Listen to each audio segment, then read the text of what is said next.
My name is Carrie Ginger, and I am your host of the Bytable podcast, Know Better, Live Best. Today's guest is Gary Siegwarth. He has been a natural resource biologist for the Iowa DNR Fisheries Bureau for the past 26 years and has managed Big Spring Trout Hatchery near Elkader, Iowa the past 18 years. Gary ran for governor of Iowa in 2018 as an independent candidate and formed the Clearwater Party of Iowa. Listen in as he discusses the future of agriculture, what he learned running for governor, and why water connects us all. Know Better, Live Best is dedicated to supporting food and health literacy in people of all ages. Our mission is to cut through the misinformation surrounding food, health, and nutrition because we believe that when people know better, they can make the right choices and live their best lives. We are presented by Bytable Foods. They use blockchain and Internet of Things technology to build traceable, transparent food systems because it shouldn't take an investigative journalist to find out where food comes from. Hi, I'm here with Gary Siegwarth. Hi, Gary. How are you? Hey, I'm doing well. Thanks for welcoming us into your place today. I'm pretty excited to learn more about everything you do. So I'm going to let you go ahead and introduce yourself. So tell us a little bit about yourself and how you developed the passion for food and farming. Okay, that's a big question. It is a big question. I'm equally glad you guys are here because there's a bunch of us in natural resources and in a lot of other fields we're talking about the same message. And so this is a great way to bring a bunch of people together, and so I'm excited to have you guys here. But yeah, my name's Gary Siegwarth, and I'm a natural resource biologist here at Big Spring Trout Hatchery in Northeast Iowa, and I've been here for 18 years, and before that, I was our interior river and stream research biologist for about 8 years, which got me all over the state of Iowa, really. Learning about the function of rivers and streams and how the land-water connection comes together, and which brings me to the agricultural part, because right here at Big Spring, it's the largest spring in Iowa, and we're in the driftless region of Iowa, which is a place where glaciers haven't been for 500,000 years, and so the landscape is different in that there's direct surface water connections to our groundwater, and so there's direct influences of things that are happening on the land, and what happens on the land is agriculture. And when you first start out in this career, you get frustrated because you see what the river's telling you. I always call our spring, or for that matter, any river or stream in Iowa, the ultimate barometer for anything past and present that's happened on the landscape. It reflects everything that's happening, and it's an unbiased barometer for what's happening and how we can change things. And so, and it's easy to, get down on certain practices or certain things we're doing in agriculture, especially at the industrialized scale.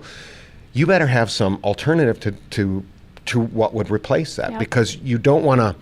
The worst thing you can do is scare people into thinking that you're going to take something away from them or their livelihood or their farm or whatever. But I've got a plot which kind of drives me, because I came from a farm before I was in natural resources. I came from a farm in Jackson County, which I look back at that now and I think about how I think about things so differently now, with a little bit more knowledge about how the landscape functions and how our rivers function, which most of us never get the opportunity to be able to experience. But this is a plot of, it's the number of farms on the Iowa landscape since 1910. And this is really an eye-opening chart, because no one, through all the political history and everything and the subsidies and everything that's happened over time, has been able to figure out the loss of our rural heritage. And so it's been a downward trend of the loss of small farms on the Iowa landscape through time. And not only is this changing our whole food system, because we're coming from larger and larger scale operations that are less and less sympathetic to the stream flowing in their backyard, or to a little bit of wildlife habitat that might be a part of the fence line, or all that kind of stuff. We're just slowly losing it over time. And I know this is a long answer to what you just asked me. No, I think it's a great answer. But anyway, an analogy I often give is of why this is happening and people aren't noticing it, which is why it's so important what you guys are doing. We're trying to educate people about what's happening, is the book The Lorax by Dr. Seuss. When you read that book, it actually tells the story of what's happened to the Iowa landscape. But next time you read it, and it's a simple book, but it tells a great story, is that each page you turn, is a generation that doesn't remember, is a new generation that doesn't remember what was on the page before. So all these things that used to be a part of the Iowa landscape, from diverse species to even the function of the landscape, nobody even remembers what it was like or what's happened. I mean, a good example of this was because as part of my passion for this, I knew what I had to do to actually make a difference was to be the next governor. Yeah. I mean, to that extreme of an idea for someone to listen from a bigger level and not be bought out by the big money control of our political system and everything else that prevents the right simple things from being accomplished. But anyway, that it culminated from even that. But on my campaign tour, there's a few towns out in western Iowa that are named after this diversity which once existed. One's called mallard, plover, and curlew. They're all named after these diverse species that were once part of the Iowa landscape. And you stop in those towns now and you talk to the people that live there and you tell them about these species and they look at you like you're crazy, and you start explaining that these were used to be abundant here and it was a diverse mosaic of all this habitat and farmland and everything, and they look at you, you're kidding me, they say. Yeah. And so when we don't even remember what was on the Iowa landscape, well, how are we ever going to not only put back diversity of what was once here, it's directly connected to changing our food system as well. And so that's the long answer to kind of how I got into this. Well, you brought up so many important points, especially with what you just showed there. It was a big slide down a farmland. I mean, that's a big change. Right, and you can see it. I mean, you even around here in Northeast Iowa is kind of the last stronghold for a few smaller farms, and that's just because of topography.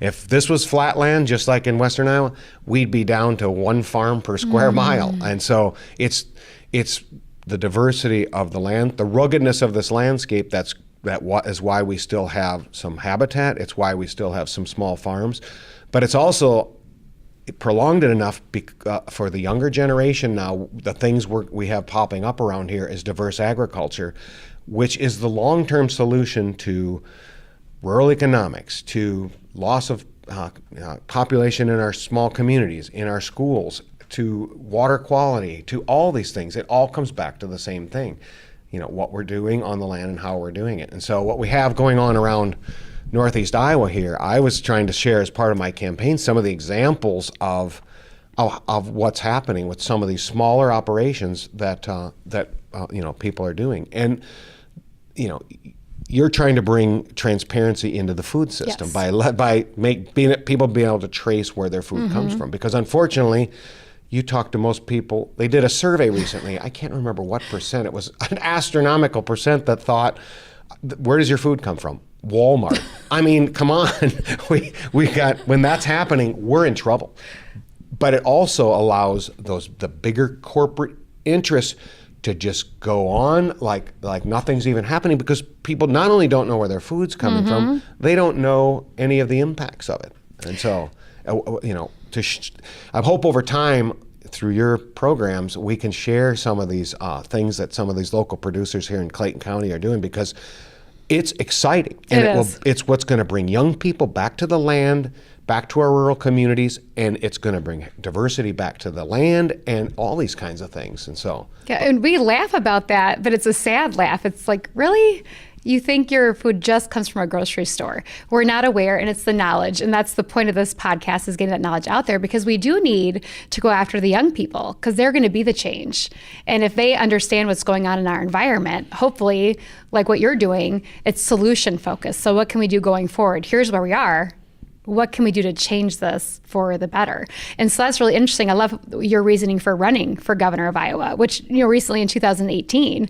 And during that time, you founded the Clearwater Party for, Iowa. Can you tell us more about that? Sure. But one little quick story first, but related to, if you don't see these things for yourself growing up, because that one point I was going to make about the loss of our rural heritage in our family farms, it's not only a loss of all these opportunities for people to be connected to the land and to do something on the land. It's also, think of that, what's Iowa known for? Our work ethic, for all these other things. That's the pipeline for all of that. We're just living on the old days of having all those family farms.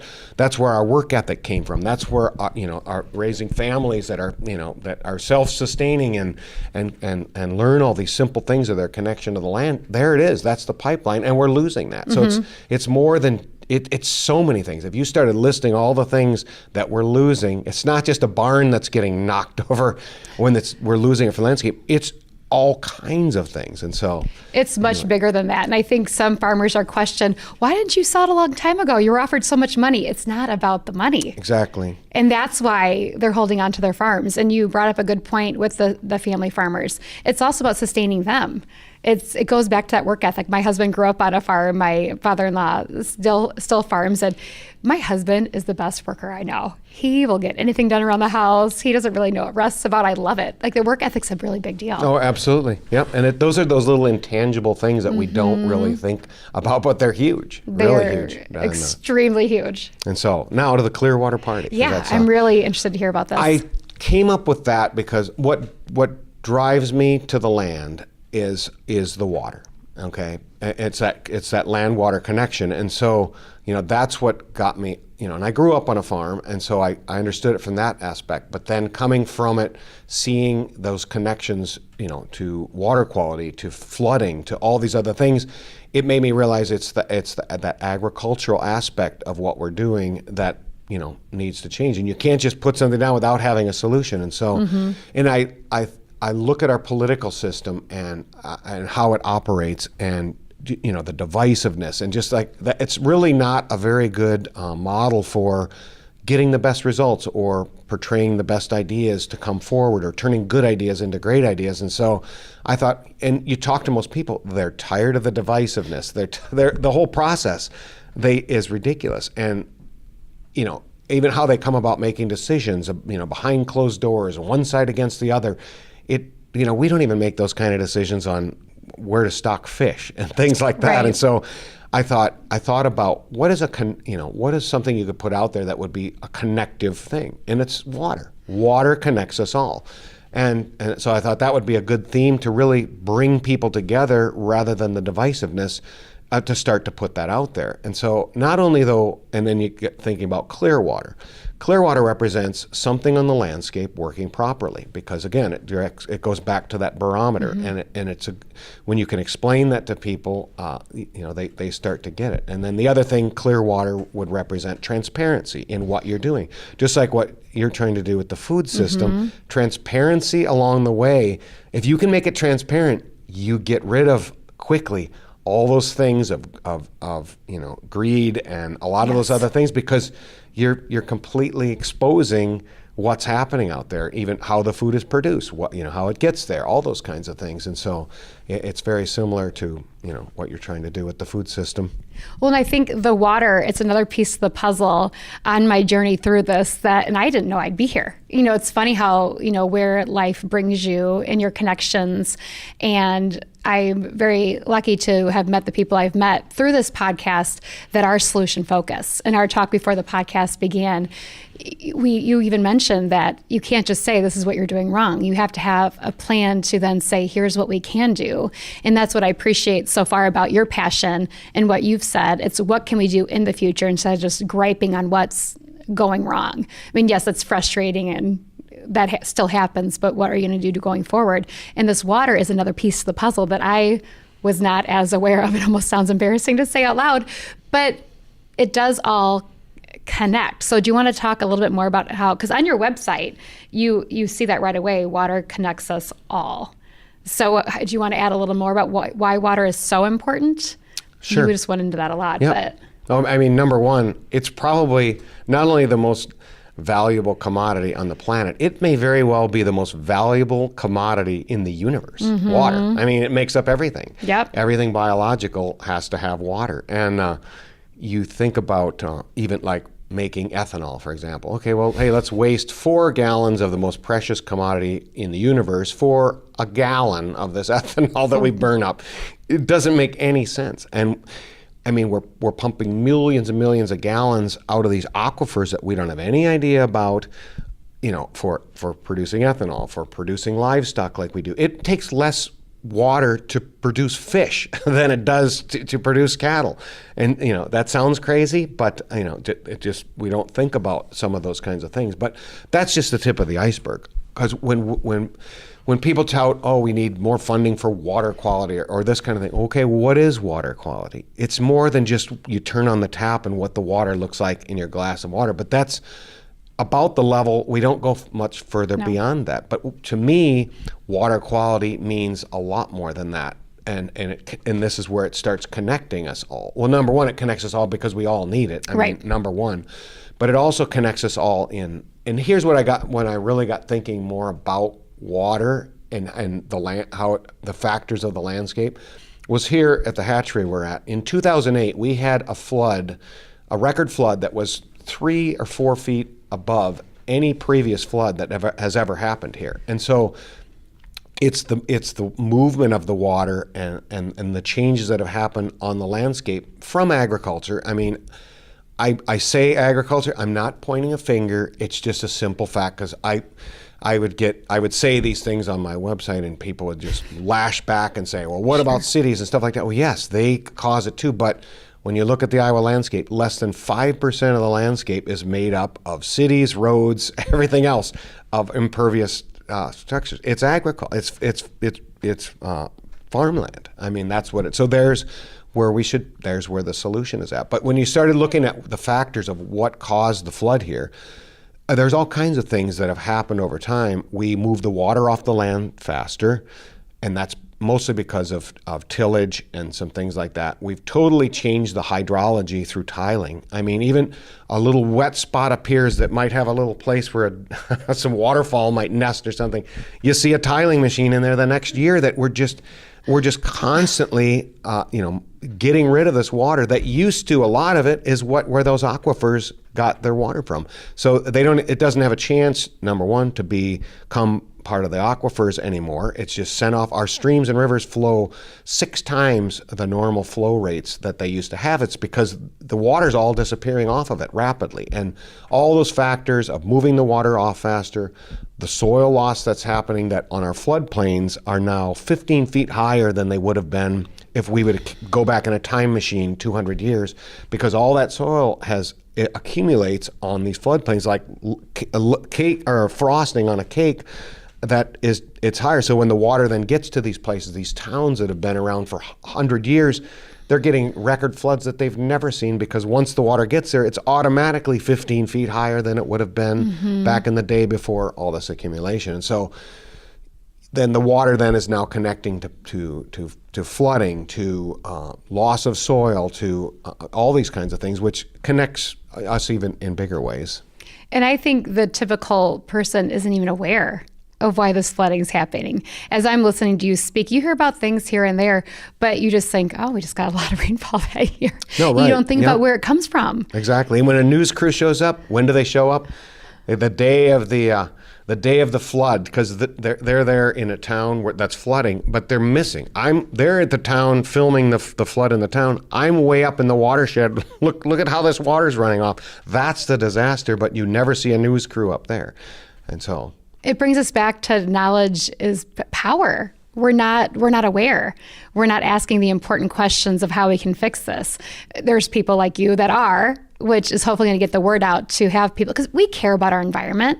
We just either don't know what to do, like, I'm just a kindergarten teacher. What can I do to make a difference? But there is, if we all work together and make small changes, it absolutely. does. Yep, everything starts difference. with awareness. Absolutely. And so I'm glad. So when you ran for governor, that's, I would assume, is a big reason you wanted to get the awareness out there. What's some of the biggest things you learned when you were running?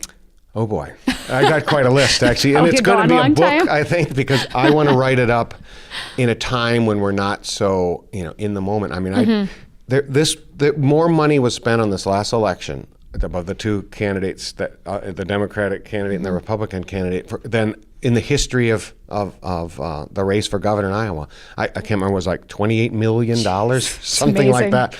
I mean, think of how much of that money could have been put to use, for a lot of other things. And so I quickly learned that then I added these things to my campaign was that I represented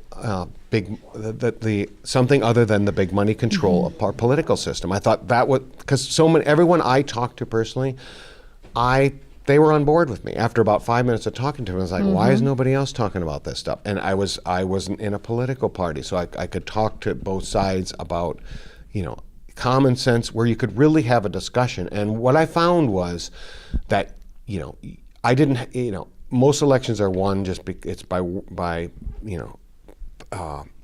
name recognition. And so the millions are all spent on TV advertising and all this stuff, and you'd get these cardboard flyers in the mail that are just, if you really read them, they don't say anything.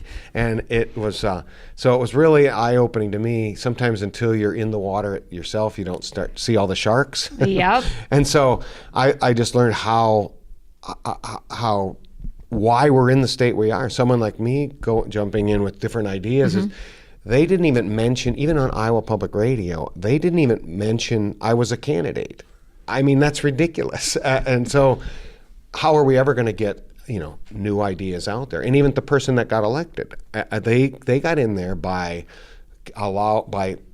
keeping the voices of the other candidates off the stage completely. Yes. So we never even got to hear about some different things, because when I tell people about the things I'm talking about, they were like, why is nobody else talking about this? This is common sense. Nobody ever talks about this kind of stuff. And I also learned that you can actually, if you stay with it, you can actually have a constructive conversation. What we've lost in our political system is just the one side against the other. It's the divisiveness. It's mudslinging. You don't really get a constructive conversation with both voters, with other candidates. Because I would put some things out there, because I could be completely transparent. And it's a fun way to be when you can be completely transparent, because you can lay it all out there exactly as you see it, that anyone can go see for themselves, and you can explain that. And I made mostly on Facebook. I was putting out information because I liked that, because you could actually have a conversation. Anybody, anywhere, at any time could make a comment, can say something. And I would put these posts out and explain, something and why that would be, or why I'm thinking about it that way. And someone initially might throw out just the most negative comment. Yes. I'm like, what does that have to do with anything? And I would just stay with it, because I'm sarcastic myself. And so it was like this battle of sarcasm. But I had information behind it that through my years of being in natural resources, that, someone would say, you're an idiot. Their response to me saying, hey, the solution to water quality is we need to diversify agriculture and do these other things. And their response would be, well, you're an idiot. I'm like, what? And I could come right back. You mean I'm an idiot because diversification of the landscape? Right. And once you got by that initial thing, it actually turned into a constructive conversation with producers around Iowa. So I think they're so used to feeling threatened, and I don't want them to feel that way, because we're never, by backing someone in a corner with their guard up, we're never going to make progress. Never. Of changing the way we're doing things in a subtle way. So, well, especially when it comes to politics, people are naturally defensive to start. Sometimes you don't even want to be in a conversation about politics, because people are so passionate, whether it's for the right reason or not, that they automatically think you're going to come at them with something, instead of having a constructive conversation, which is what you're trying to do through social media and even just running in general. And it's refreshing. Right. Yep. And I could... that's another point, that I didn't have to, I wasn't on a side. Because you wouldn't believe that. I can't even say I'm on this, because it would be a language that would have to be bleeped out. But the things that when I said I'm running for office, they would say something about one of the other parties. If you're on this side, you're against this side. And so I could say, I'm not on either side. I'm for Iowa. I want to talk about Iowa, not all these other things that have nothing to do with any of it. And once we just got by that quickly, boom, you could start into the conversation. And that's why, to me, it's just so counterproductive having these two sides battling against each other, because they don't work together anymore. And what's taking it in the shorts is the Iowa landscape and our water quality and our rivers and everything else. And we're losing people from our landscape. That's the culmination. I want to talk about that stuff that's never talked about. It's just this, these other divisive things that have nothing to do with anything, really. Right. And it comes down to it's the big money. You weren't for the big money. You're for truly making a change. and making a difference. And I bet people had a hard time understanding that you weren't with a party. Yeah, absolutely. And I came close. I was just 500,000 votes short, but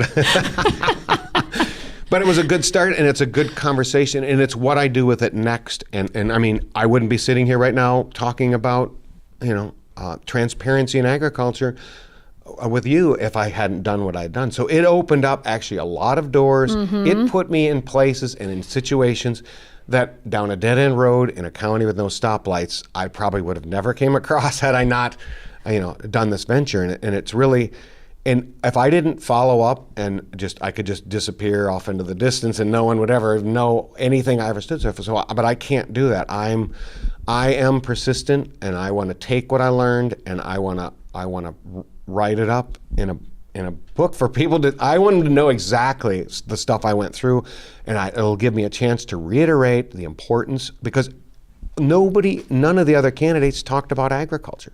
I mean, not to any in-depth matter, and I was able to do that. I was talking more about it than anyone, and it is the most important thing connecting to any of those other things. And so it is, and it's very easy to see who's being true to themselves and who's out there to make a real change, as opposed to saying whatever they need to get a vote.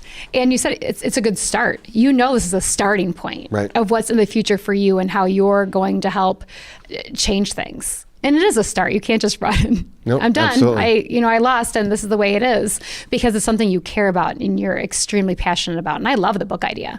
I think it's a great idea to get things out there. And even just when you brought up before the Lorax, I'm going back to that. I will be reading that in a whole new light the next time. Because I read that every year. Yep. And the other thing too is to change the way, sometimes we find ourselves a decade down the road, we look back and how did we get into this? It happens slow over time. Nothing happens abruptly unless there's a meteor would hit the earth or something. Then it would. But it's taken us a long time to get what we're into now, and it's going to take a long time to kind of go back out of it slowly. And a lot of times the bigger producers feel threatened that it's going to take something away from them immediately. But no, I tried to tell them, no, maybe it's your great-grandchildren that might have more opportunities because these other things are happening. So it's a slow process, but you still have to show the way of how that can change things. Well, great things take time. I mean, I just think about how I came on this journey with my health. It took me 36 years to get where I am with my body, which means it's going to take me a while to truly change it, not 36 years. But I just wake up one day and all of a sudden I was unhealthy. It happened over time. And what are you going to do to change that? It's the same thing. You want to make big changes, you have to really dig down and find out what's important and what are your steps to get there. And through that, I've ended up here with you learning about agriculture that I have no idea about. I'll be perfectly honest. I thought I did. But the more I talked to people, I hardly knew anything. Even with this next question, we do hear about subsidies in Iowa. And I feel like I know, but I don't. And I laugh because I'm excited to hear your answer on basically what are subsidies. I mean, I think the listeners out there, I think we know, but I think there's more that goes into it. Oh, yeah, definitely. I mean, even I look at the biggest driving force to agriculture and to a lot of things in Iowa is the Farm Bill. I mean, what is it? $86 billion a year nationally go into the Farm Bill, mostly for the food stamp program, but then there's a lot. The other parts of it are, everything from, for insurance subsidies for crop insurance and just even things that don't even go into it, even just the whole operation of our lock and dam system. And there's all kinds of subsidies, most of them hidden that you really don't see. And I always thought, if I look at, does all that money that's been poured into it over time, it still hasn't changed anything. And it's led to more people depending on food stamps. It's led to more loss of our farms in Iowa. It's led to more flooding. It's led to more soil erosion. So it isn't working to me. But if just a portion of the billions that are spent in the Farm Bill, annual subsidies were put into creating a more diverse agricultural system that created infrastructure and a support system and and help innovate some of these different ideas that and possibilities, I think of how much further ahead we would be by just investing just a little bit of that money into a different way of thinking about agriculture rather than just this next farm bill. It's still going to, most of its 80% is still going to go into like the top 10% of the producers. Well, that's just feeding the continued system of the big to get bigger. And so that has to change. And you don't see our governor standing up and she doesn't know enough about it to really have a conversation about it, where you should be, the person from Iowa that's governor could be just the whole spokesperson for how that could all change and how it could be so much more beneficial of educating, because most of the people voting on that are urban legislators that don't know anything about it. Yep. The only reason they're involved with it and voting on it is because of the food stamp part of it, because that they keep that part with the other part purposely to keep the urban legislators involved with it. Right. Otherwise, they wouldn't have any interest in the Midwest and agriculture because they're not connected to it. Right. So it keeps that connection, but that food stamp part of it, my gosh, you could even take that part of it and change that in a way that would give opportunities as part of that to either become more involved in sustainable agriculture in a way, or there's just a lot of ideas. I don't have all the answers, but I know that there's people out there that have a lot of good ideas, but they're never brought into the conversation. Well, I was going to ask if there are any positive parts to the subsidies in your opinion, but it sounds like you have already just a lot of great ideas of what could come out of subsidies if used correctly, the money. It's just lots of different ways. And there's small little glimpses of things but it's minor things like the CSP program where it rewarded producers that had diversity and had different things within their operation that promoted that kind of thing. But it's just such a small part of it that it just needs to, things like that need to be more of a part of it, because it's the biggest driving force for agriculture, for funding that there is. And if our current agricultural system can't stand on its own with continually being subsidized, well, then, isn't there maybe a better way to think about it? Right. And that's an important point to bring up. I think it's another one of those pieces that you kind of ignore. Like you hear about it and it's like in one ear and out the other, because the focus on it, it's not out there. And so the typical person out there is not hearing about this. Like this is even news to me, and I'm pretty upbeat about everything, but I am hearing a lot of, the negatives in your opinion of these subsidies. Like, what do you think is the biggest one that's holding us back? I mean, of the subsidies? Yeah. I can't pick a specific one, but I do know if you brought in a bunch of creative thinkers in agriculture and some of these smaller producers that are doing all these innovative things they're not getting any of the subsidies, a lot of them. And you set them around the table and you start telling, what could we do different with this amount of money? How could we change that? There would be ideas a lot different than those lobbyists that are in control of the big money interests that then send it a certain direction. We just listen too much to the big money. I mean, it directs it all. And that's another, just even a bit of the being solution focused, is ask the people that have more answers, or at least a place to start. Ask the family farmers or people that know what they could do with the right amount of money. Yep. Or just like the transparency of following your food or where it comes from. If you really look back on the transparency of who was all involved? How did those decisions actually get made to craft this farm bill?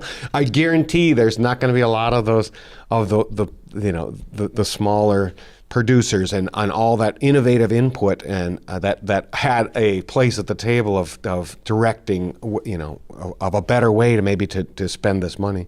Well, and the smaller producers, I in my opinion, are easier to trust because I think they would welcome you in. If you're like, hey, can I come check out your farm or what you're doing? Like, yeah, stop by. Let me show you around. And that in itself is transparency to me. You're not afraid of hiding anything. It's out there. It's open. And many invite the public in because they want to get the word out there. Like maybe some of these farmers can't afford or they can't make that label of organic. But what they're doing is better than some of the organic labels that are put on things out there. And maybe I'm wrong in that. I'm trying to learn, but that's what I feel like I'm hearing about some of these smaller farmers. No, absolutely. The organic label doesn't.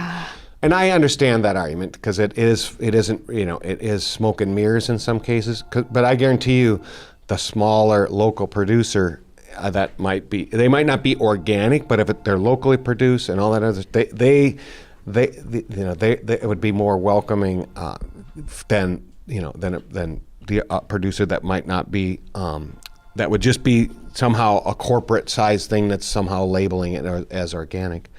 Right, and I'd be happy to put that food on my table in our household because that has been a bigger deal to me, is knowing that food comes from. I cook food sometimes in a new light, and I'm like, where did this come from? Because I feel like I'm still searching out what can I do in my area just with my family at home with that food. And that's why I like what Bytable Foods is trying to do, is make things more transparent and getting the word out there about truly caring where your food comes from and not just from a big grocer. Yep, and even in Clayton County here, there's a lot of these producers themselves have events that they'll have we have a pizza farm that by Decor that they market it through Friday Pizza, where and the community comes to their farm. We have another one, local one, they have a Taco Tuesday where several 100 people might come and have tacos, and it's produced, it's all they get to be on the farm itself, because you often hear it that, we need to have people see what we're doing on the farm. But I guarantee you, if most of the general public stepped inside a big confinement unit, they would never participate again. I mean, because they don't have any idea how that's happening.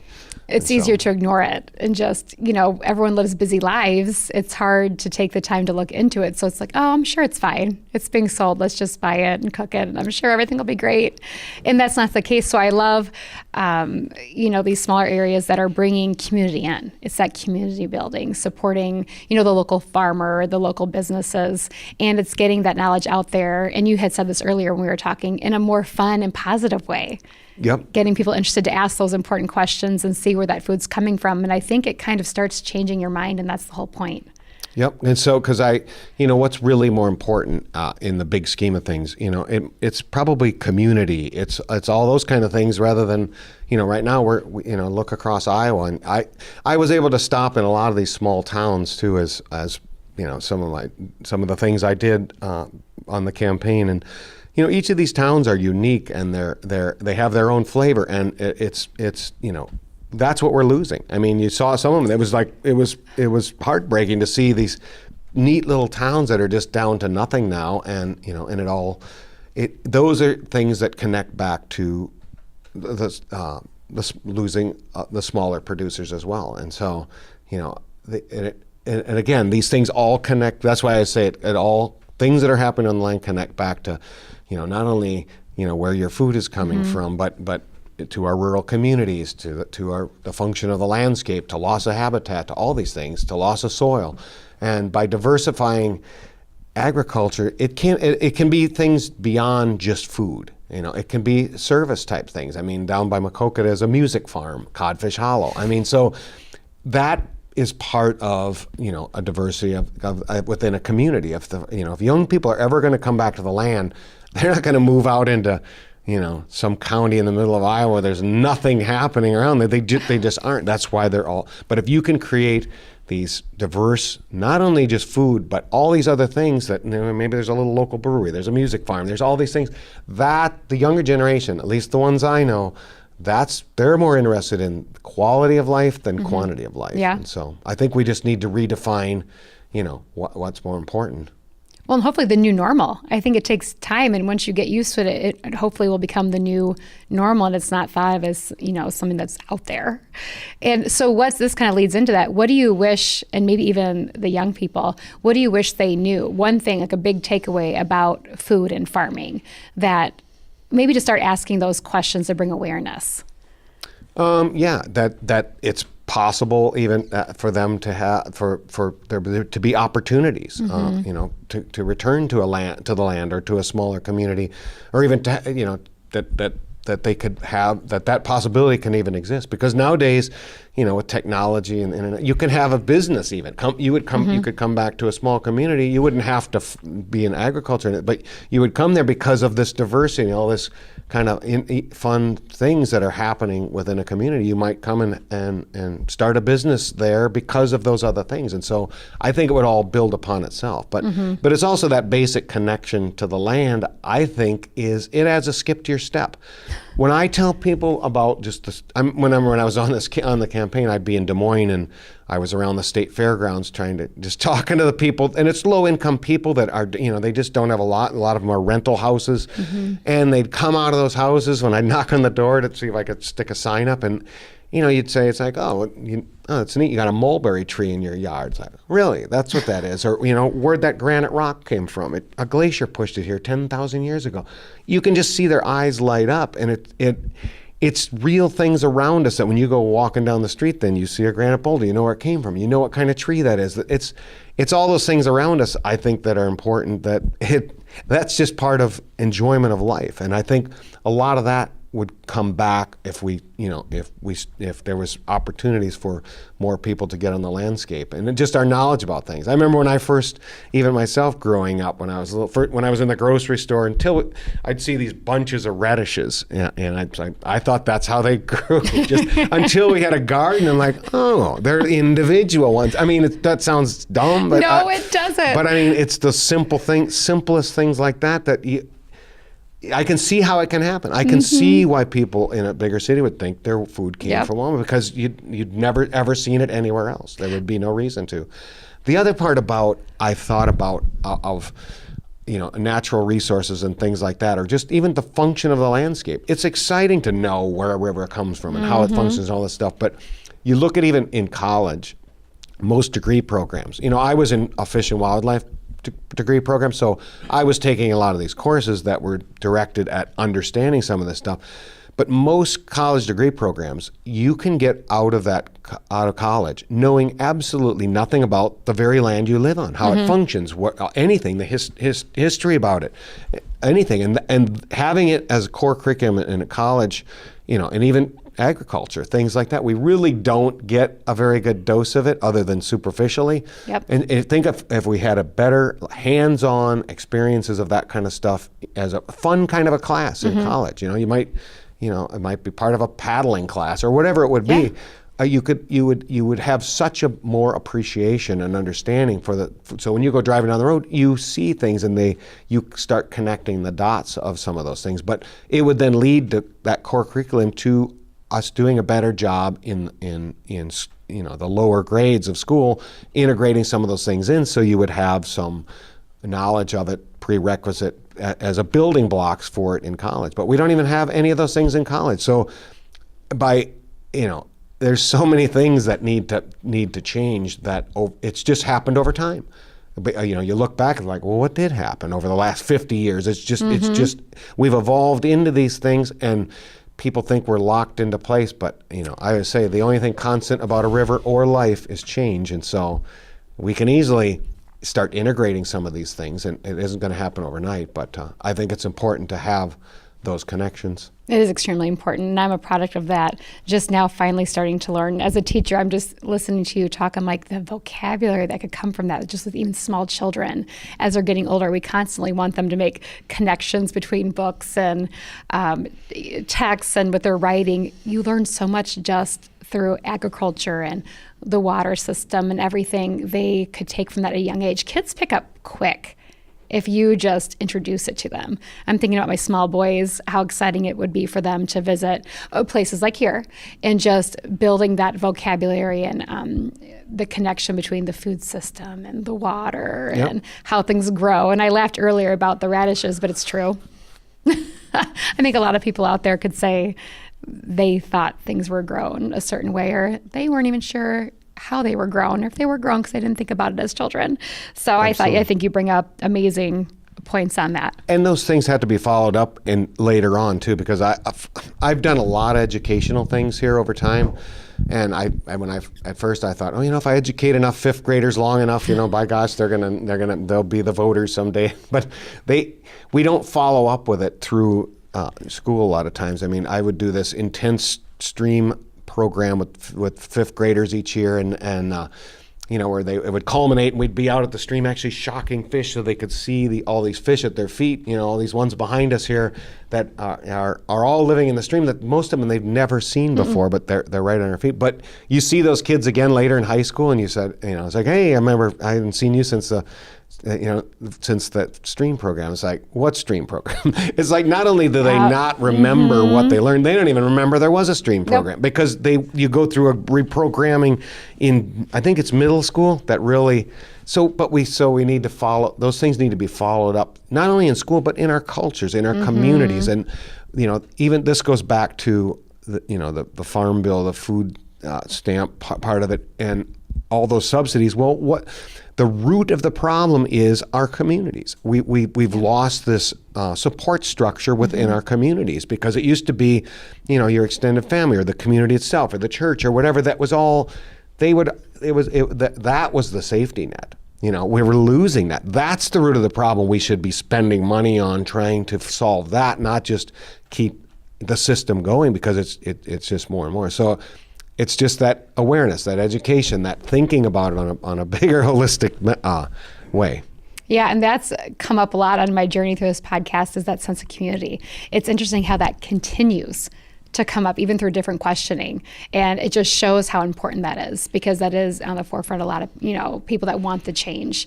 It does come back to community, and that's how we're supposed to live. Right. It's like, life's going to be busy, the hustle and bustle, but that community building is really important. Yep. And no matter what, back to the governor thing for a second, no matter what the issue was, it's like most of the fighting was about more funding for this or this. I'm like, well, the root of the problem is not just throwing more money at schools. That's not it. Let's look at what we're actually doing in school and how we're doing it. Whether it's the abortion issue. Well, the root of the problem is we've lost the support of the community of giving some direction to our younger kids, to having that support team that's there for them. Those are the root of the problem. But it surfaces up to just more money for this or more money for that, but that's not solving anything. And so more support for those parents too, for their children, and making those big changes. Yep. I said, as a teacher myself, hearing that it is getting it out there, and you always say it takes a village. Yep. And so it all goes back to the transparency thing, and it starts with our food system, and because that connects to everything. Yeah, and so the food system. So I'd love to hear your point. Why is quality of sourcing food important to you? I think it's, number one, it gives some education and awareness along the way of where the food comes from, but it also it gives people more of a connection to that food, rather than it just appearing on a shelf somewhere and not knowing anything about it. You're thinking back maybe all the way to how it connects to water quality and habitat for wildlife and all these other things, where if you because it might, if you could trace food back, not only for the quality of it along the way, but back to, oh, look at this producer, they plant trees and they do this and that. And I'm more apt to buy something that comes from a producer that's actually doing something for the landscape and doing something for the community and all that, rather than just because they have, they're a corporate size farm and have things. I'm more apt to get it from a producer that I know cares about the landscape or is part of the community and that kind of thing. But it's for most people it's the cost. It's just the cheapest thing possible. And so as costs come down for that, it's going to be even more important to have for that transparency to trace back to, if price isn't, most people they're going to grab that cheapest thing, and as prices equal out a little bit, because the more of these local producers you have, the cheaper those prices are going to be, and they have to, and just marketing them in different ways too, rather than just going to the grocery store. Maybe I want to go to the pizza farm for the food or whatever, but it will highlight some of that stuff, but it will also, as those prices come closer, then it's going to be more important to follow. If I can follow the path and see that as part of the labeling, or however it happens, you're going to get consumers more educated and making a choice to not only eat healthier, but what eating healthier is also supporting habitat and clean water and all that kind of stuff. And so very important. And it's making it more, the cost will be better for the low income. Like what you're just saying, as the costs hopefully come down, it becomes more of a thing, they can afford it because it is the cheaper stuff, which is generally filled with sugar and everything else that's not going to help anyone. But that is what makes their life easier, because they could have other stresses and nope, I'm going to get the cheapest thing at the grocery store, because, and that's the thing out there, that truly eating healthy is expensive. And I would like it to be out there more that, if you're eating healthy though, you're possibly saving money on medical bills. No, absolutely. Well, and it comes full circle. And that's why I think it's so important for the public to care about where their food comes from and bringing up. And do you have anything else you want to add about why you think it might be important for the public to care about where their food comes from? You brought up a lot of good points already. No, I mean, just even what you said though about, because I mean, again, it's this holistic thing of, it all goes back to the land and what we're doing on the land. You're right. If you could somehow keep track of all the actual costs involved, whether it's, impaired water quality or loss of soil and all those things. Ethanol, for example, it isn't this, if you really put the costs on the spreadsheet of, what's the value of a stream that doesn't function anymore? What's the value of losing soil that will never be replaced again in our lifetime? What's the cost of, flooding on a small town and all these things? If you could bring all of those costs into that, it wouldn't be cost effective having ethanol. But those aren't ever put in there. We listen to the propaganda, for example. One propaganda that I often think about, because transparency, you're fighting always against propaganda, And, if you listen to an Iowa State football game, for example, I mean, if you hear Gary Dolphin, you'll hear, or the stadium itself, you'll hear Iowa corn mentioned hundreds of times during a broadcast. And I'm like, what is the purpose of that? It isn't improving the price of corn. It isn't any of that. And I actually had the chance to ask, I wrote into this, I went on RAGBRAI as one of my campaign things, and I was near Iowa City and went into an Iowa, there was free sweet corn. Well, who's going to sponsor that? Well, it's Iowa corn. And most of the people riding on that, on RAGBRAI, they probably think that sweet corn is what's growing out there in most of those fields they're riding by. But I stopped in there and I saw the Iowa corn employees there, and I just popped in and said, hey, and because I know one that lives here locally that works for Iowa Corn and Growers Association, and it's all that's funded by corn checkoff from corn that's sold by producers. And I asked him that. I said, well, what's the purpose of that?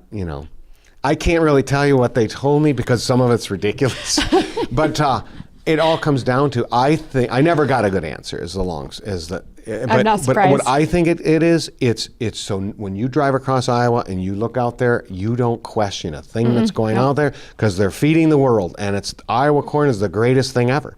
Because one of them, they said, well, it's educational because people, okay, what are you educating me about but telling me corn is the greatest thing ever? That's not telling me anything.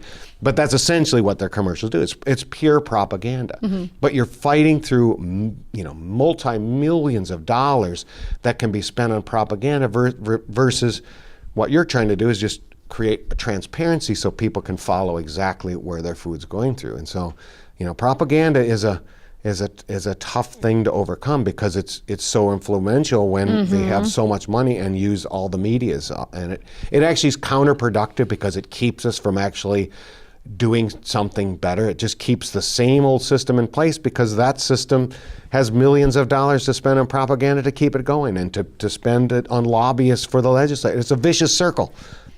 But we're caught into that. And so what you guys are doing with just trying to, with the transparency, at least we're trying to educate a little bit on awareness of where some of that comes from. Absolutely. I was caught into it before. So I'm curious on your vision for future farming. My vision? Yeah. I think that's happening right here in Northeast Iowa, actually. And an analogy I always have is of the potential of it. Go into an old growth forest sometime. You have these big trees that are occupied. It's all competition for light. And so you have all these big trees that occupy the forest floor. or the forest. And so, but you look down on the forest floor of all these little plants that are just getting just a little bit of that light, and they're diverse and they're amazing. And a storm might come along, or maybe, we could change it like with the farm bill, take a chainsaw and maybe take out a couple of those big trees. And when you see what happens when light hits the forest floor, it's an explosion of all this diversity that's been waiting the wings. It just explodes with growth and diversity, and it's the growth. It's that growth which is actually more economically viable than trying to maintain the old growth. And so it's just an example of what could happen, in agriculture. Around here, we have all kinds of little things going on, and if I don't have all the answers of how to get it to happen exactly, but I know the potential that if you could somehow, spur that growth of, and create more opportunities for a little bit light and infrastructure and marketing and other things to help out with that, even with the transparency of where food comes from. Mm-hmm. The potential is amazing, and that's where future growth is going to come from, and that's what's going to bring young people back to our rural communities. That's what's going to improve water quality over time. That's what's going to make us eat healthier. That's what's going to reduce medical costs. It's all connected to the same thing. To me, it's exciting. Mm-hmm. And that actually makes me feel better, because before I came on this journey, it was one of those things where I turn off the news. I'm like, I can't hear this. It's so depressing, because I wasn't sure what to do. And I'll be completely transparent. I ignored it. I turned it off because I did not know what to do. So during this journey of talking to you and some of the urban farmers and people making the change, they're excited about what could happen. Yeah. And that helps me to ask more questions to figure out what we can do, because there is hope. Oh, absolutely. I mean, I mentioned before, I was telling you about this place in Elkader there that it caters to helping you build a CAFO barn. Okay, it's chronic low prices, chronic overproduction, mm-hmm. and it's all controlled at the upper levels by corporate interests. They control the markets, they control the feed, they control all that kind of stuff. Yet not too far away, over in a little town of Fayette, there's a shrimp-tastic building. Their sign perpetually says "sold out." So that's just one of hundreds of examples. It's only limited by our imagination of what we could do on the landscape, and so that vision to me is exciting. Well, it shows that people do care where their food comes from when maybe it's more readily available to them, and they don't have to search it out. Like, yeah, I will buy from that farmer. I will buy that shrimp because I know I'm supporting, the local farmer, but I know the food's going to be better for me because it's more transparent and it's that readily available. So is there anything that you really want to leave the listeners with today that you think maybe is the most important thing they need to look into or just be aware of? Just that, that there's more out there than what's on the shelves mm-hmm. at the big chain grocery store, and they're even doing a little better job at that. But that the potential out there, and what you're buying for the price, it isn't just at that moment that it's cheaper. There's a whole chain of things that stretch into the future, that stretch into even to sharing the landscape with other species that are out there. That's all part of that purchase, and and it's going to take time to bring that back in, because we're so disconnected from the land anymore that it's hard to even someone buying it because it's a cheaper price. They can't care if they don't know, and mm-hmm. so I think we just have to keep figuring out ways to bring those connections back to people, even in the rural and the urban centers. There's some great farmers markets and things mm-hmm. like that are popping up now that are really popular, and that shows the interest in it of people. And when they can meet those producers and those individuals themselves, it's personal and it's meaningful. Mm-hmm. And I think there's just a lot of potential in it. It builds that community again that we keep talking about. And if we bring more awareness to people, however that works, the consumers start asking those important questions. And if we're driving the demand, something's going to be done. Yep, exactly. And for consumers to not necessarily listen to everything you're told. I've found the less I watch TV, the more I know, because you start paying attention to the things around you a little bit more, and you're more aware of those things around you. And it's actually forced me to read more. Yeah. I mean, I love reading, but it has, like, you get busy sometimes, and it's forced me to do that, especially when I want to turn off the news because of you don't truly know what's going on. So how can the listeners find you? Because I think this is extremely important. I still have my website up, garyforgov.org. Awesome. And then I'm also on a Facebook page too. And there's a link from that on the garyforgov.org website as well. And it's, because part of that website, part of my whole Facebook page, part of my whole campaign, it's about transparency, about giving other people a voice. I don't have all the answers, but it's fun to hear other people's ideas. And when they can all be shared on there for everyone to see in a total transparent way, that's fun. There's nothing hidden, and it takes people working together and sharing ideas. If anything's ever going to get better, and you have to participate in that. And so, well, I think everything you're doing is really exciting and encouraging, and it gives me hope to see that there's amazing people like you getting your voice out and bringing attention and awareness to maybe what some people think are the difficult questions, but that could have a positive spin. Like, look what we can do. No, absolutely. So I really appreciate your time today. I learned a lot. I know the listeners will too, and it's always a great day when you walk away with more knowledge. Yeah, thank you so much. I'm excited to have you guys here as well. Thanks, Gary. Thanks for coming on.